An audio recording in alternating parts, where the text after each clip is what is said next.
We are back with a training build example, and today we're looking at the Rogue. I train rogues in a wide variety of skills. These types of videos are just general guidelines. You should focus on whatever skills benefit your playstyle the most. This one starts off as a rounded, stealthy, one-handed edged and shield user, so 3 ranks go into shield use. Max your weapon type just like warriors. Combat maneuvers will be 4 at level 1 to get that rounded +1 attack strength. Ambush is at 3 ranks for aiming. Physical fitness set to 3. Dodging at 3. Your arcane symbols and magic item use get 1 each. Even though rogues are considered square, they do have a bit of talent and can benefit from certain magic items, spell knowledge, or skills. Arcane symbols helps with some box traps as example. You really could put both of these off until a few more levels. It's up to you. Down to general skills, train everything except trading to 3 ranks, then train stalking and hiding to 4. We're up to level 10. I made the choice to not train armor use until a few more levels. Depending on what armor you are using, you may not need a lot of ranks anyway if you decide to train a few. Your shield use should be up to 24 now to match your weapon skill. Combat maneuvers are 12, ambush is 24 ranks to match weapon skill. Physical fitness I could only get up to 19. That's where I put the excess points in for increased health.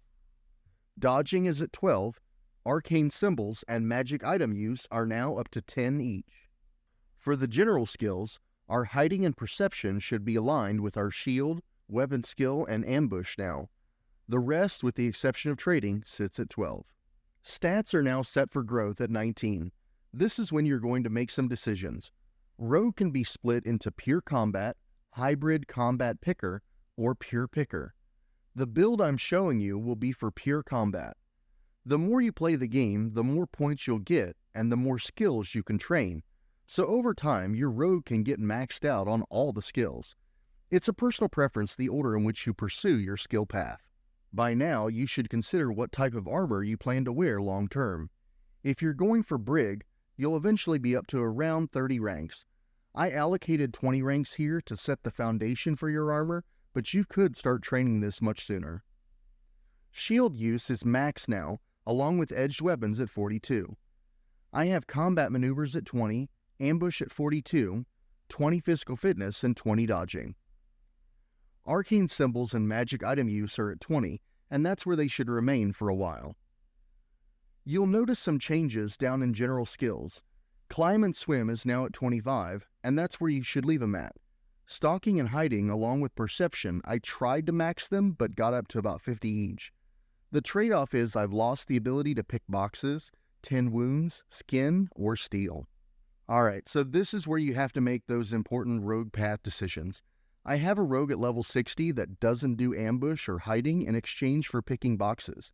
If your rogue is going to be sitting at a table picking boxes and will never engage in combat, you could max out perception, picking, disarm, the first 8 ranks of elemental spells, and enough harness power to keep yourself buffed during picking, and then just level up that way. It can feel slower compared to actual hunting in the wild, so be aware. I usually train my rogue differently every time a fixed skills becomes available, just because they're super versatile. Next profession will be the monk. Until then,